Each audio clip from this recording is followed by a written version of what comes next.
ఎవరికైనా అండి, ముఖ్యంగా ఆడవాళ్ళకండి, ఏదైనా చీర కానీ, నగలు కానీ, గాజులు కానీ, వంట కానీ ఆఖరికి ఏదైనా అండి వాళ్ళది వాళ్ళకు నచ్చదు. వాళ్ళు వండిన వంటకం వాళ్ళకి నచ్చదు, పక్క వాళ్ళది అబ్బబ్బలే ఉంది అనిపిస్తుంది. అలాగే వాళ్ళ చీర వాళ్ళకి నచ్చదు, పక్కన వాళ్ళ శారీ నచ్చుతుంది.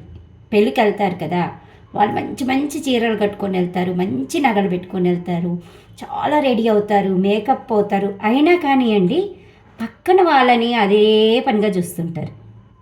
వాళ్ళని ఎక్కువ అంటే ఎదుటి వ్యక్తిది ఎక్కువ నచ్చుతూ ఉంటుంది వీళ్ళకి. వాళ్ళు ఎంత మంచి చీర కట్టుకున్నారనుకుంటారు, వాళ్ళు ఎంత బాగా రెడీ అయ్యారనుకుంటారు, వాళ్ళు ఎంత బాగా మేకప్ అయ్యారనుకుంటారు, వాళ్ళ చీర ఎంత బాగుంది, వాళ్ళ నగలు ఎంత బాగున్నాయి అనుకుంటారు. వాళ్ళది వాళ్ళకు నచ్చదనమాట. వీళ్ళని చూసి వేరే వాళ్ళు వీళ్ళది భలే ఉంది కదా అనుకుంటారు. ఇదేనండి ఆడవాళ్ళ లక్షణం. కానీ నాకు మాత్రం అండి, మీరు ఏమన్నా అనుకోండి, నాకంటూ స్పెషల్గా కొన్ని వస్తువులు ఉంటాయి. అవంటే నాకు పిచ్చి ఇష్టం అనమాట.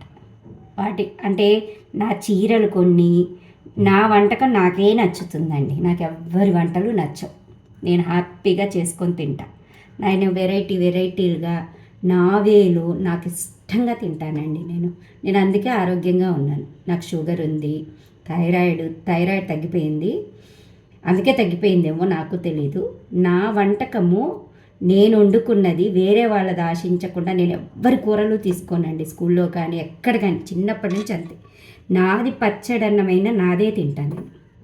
నాకు అదొక అలవాటండి. కాబట్టి నా వంట నాకే నచ్చుతుంది. ఈవెన్ స్నాక్స్ కూడా ఇంకేదో బలవంతంగా ఎప్పుడన్నా స్నాక్స్ తింటా కానీ నేను చేసుకున్న వంటకాలే నాకు నచ్చుతాయి.